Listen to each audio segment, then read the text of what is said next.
Do you really believe that your problem is lack of willpower? Take a moment to reflect honestly before answering.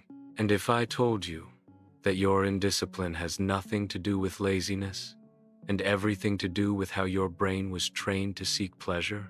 What if the issue is not character, but conditioning? Because there is a detail about dopamine that nobody told you, and when you understand this, the way you see discipline will never be the same. This small piece of knowledge can completely change your perspective. Stay with me until the end, because I will show you how to transform discipline into something almost automatic, without yelling at yourself, without depending on motivation, and without entering that silent war against your own brain. There is a calmer and more intelligent path than self-conflict. Maybe you have already lived this. Maybe it feels more familiar than you would like to admit. You wake up determined. Today will be different. Today, you will study, train, organize your life. But in less than 10 minutes, you are already scrolling the feed, and you did not even notice how you ended up there. The intention was strong, but the pull was stronger. It is not moral weakness. It is chemistry operating beneath awareness. It is neurochemistry. It happens whether you realize it or not. Your brain learned to prefer fast rewards. It was trained every single day to seek immediate stimuli, a notification, a short video, a like, an instant pleasure that requires no effort. This pattern did not appear overnight, and when you try to do something that will only give results in the future, like studying, training, or building a project, your brain compares. It runs a quick internal calculation. Reward now, or maybe reward later. One is certain, the other is distant. It chooses now. It almost always chooses immediacy. Always. Unless you retrain it intentionally. That does not mean you are incapable. It means that your reward system is misdirected. The mechanism works, it is just pointed in the wrong direction. Most people try to solve this with brute force. They wake up and decide to change everything at once. Wake up at 5. Meditate. Train hard. Study 4 hours. Read 50 pages. Eat perfectly. Produce as if they were another person. They attempt a total transformation in a single day. But that is not discipline. It is shock disguised as ambition. It is shock, and shock rarely sustains itself. And the brain hates shock. It interprets it as a threat. And when it feels threatened, it sabotages. Protection mechanisms activate automatically. Have you noticed how, after an extremely productive day, the next one seems more difficult? The contrast becomes evident. It is because you tried to climb 10 steps at once. The leap was larger than your system could sustain. Sustainable discipline is not explosion.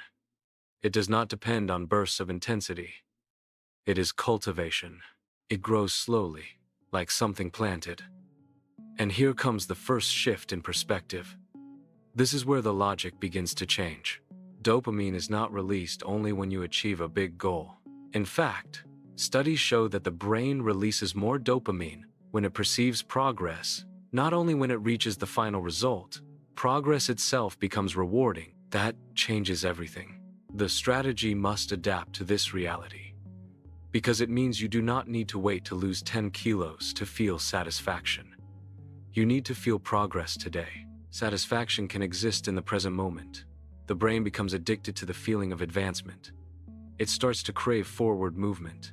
And that is where the construction of true discipline begins. Not in pressure, but in progress. Instead of trying to defeat the entire dragon, you learn to take the first step. The scale of the challenge becomes manageable. But not just any step. It must be strategically chosen. A step small enough so that your brain does not enter resistance mode. Small actions reduce internal friction. Make the bed. It takes minutes, but signals intention. Write a single sentence. One line already breaks inertia. Study for 5 minutes. 5 minutes still count. Drink a glass of water. Even basic care builds momentum. It may seem too small, But it is not about the size of the action. The scale is not the true focus. It is about what it communicates. It sends a psychological signal. It communicates identity. It shapes how you see yourself. When you perform a small action at the very beginning of the day, you send a silent message to yourself. I am someone who starts, and that message accumulates power over time. And starting is everything. Without a start, nothing else exists. There is a psychological phenomenon called behavioral momentum. When you initiate an action, the probability of continuing increases drastically. Movement tends to generate more movement. The first domino piece does not need to be big, it just needs to fall. The chain reaction depends only on initiation. From there, the rest begins to move. Energy builds gradually. But here is the most important point. Without this, the system weakens. If you do not make this progress visible, it loses strength. What is not seen is harder to value. The brain needs to see evolution. Visual feedback reinforces behavior. Think about any game you have ever played. There is an experience bar. There is a level. There is a score. There is a mission. Clear indicators maintain engagement. Real life does not show this automatically. There is no built-in scoreboard. So you need to create it. You must design your own feedback system. Take a simple notebook. It does not need to be sophisticated. Divide the page into 2 parts. Keep the structure clear and simple. On one side, write 3 or 4 daily missions. Simple, realistic, small. They must be achievable. On the other side, create a graph. Days on the horizontal, score on the vertical. Visual progression matters. Each completed mission is worth 1 point. No complexity is required. At the end of the day, you mark it. This closing ritual reinforces commitment. And then something curious happens. An emotional attachment begins to form. You start to want to protect that line. You become invested in continuity. You do not want to break the streak. Interrupting it feels costly. You do not want to see the curve fall. Decline becomes uncomfortable. This activates another powerful brain mechanism: loss aversion. The brain hates losing something it has already gained. Protecting progress becomes motivating. That is why streaks work so well. They transform continuity into value. It is not childish. It is intelligent. It uses psychology strategically. You turn discipline into a game, and games naturally generate engagement. And game generates engagement. Engagement sustains repetition. But here comes an essential detail. Systems alone are not enough. Discipline cannot depend only on an external system. Internal alignment is necessary. It needs an internal flame, a quiet source of energy, a silent bonfire. Steady, not explosive. Have you noticed how some days seem easier, even without apparent reason? The effort feels lighter. It is not magic. There is an explanation behind it. It is identity. Self-perception influences behavior. When you begin to see yourself as someone disciplined, your actions start to align with that image. Behavior follows belief, but identity is not born from nothing. It is reinforced by triggers. Repetition and cues shape it. Small visual reminders work like mental anchors. They subtly guide decisions.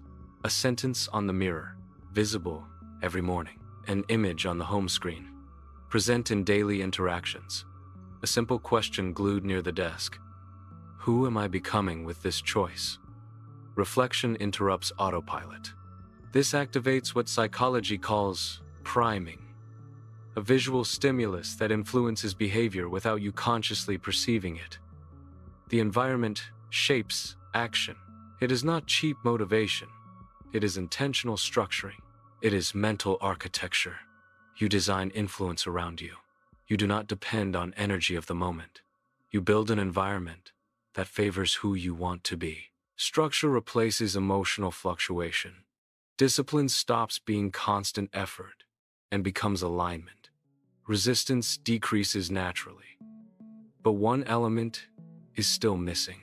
Without it, the loop is incomplete. Strategic reward. Pleasure must be integrated wisely.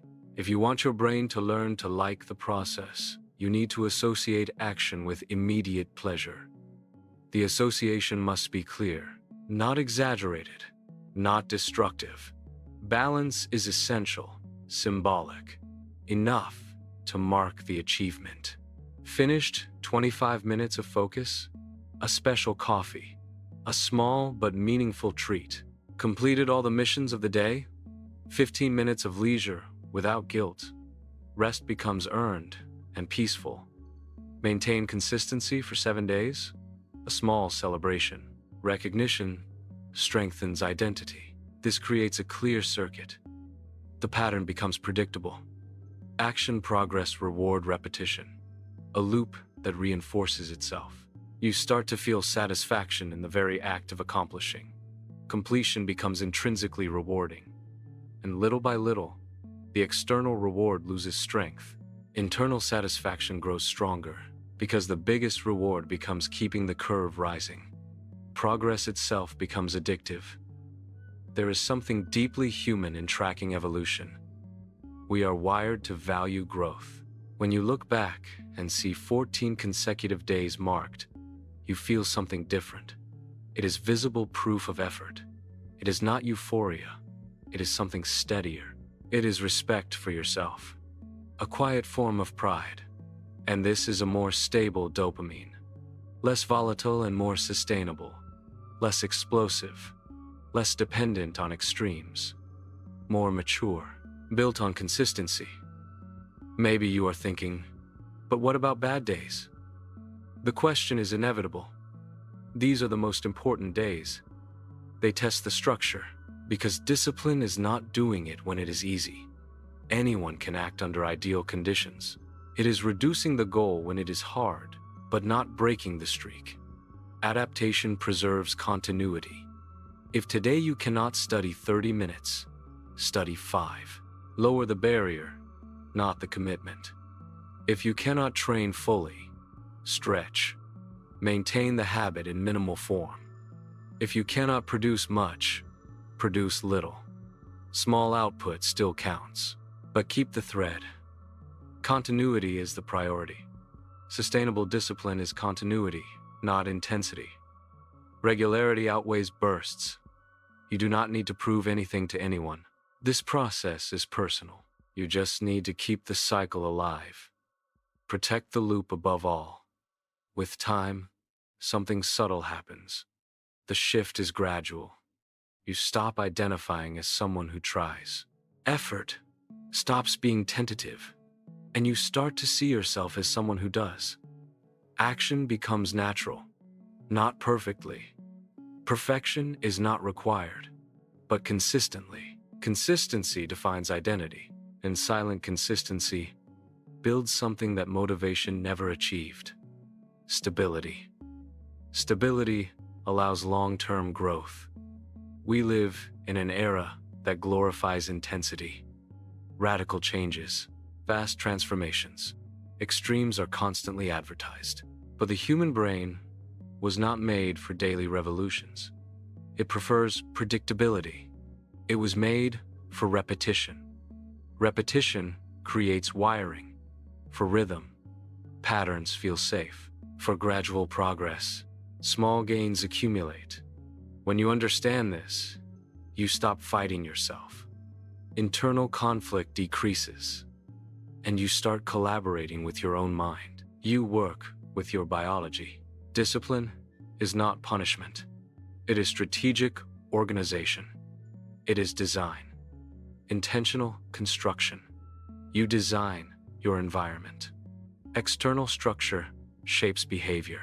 Design your goals. Clarity guides action. Design your rewards. Pleasure reinforces effort. And leave willpower as a last.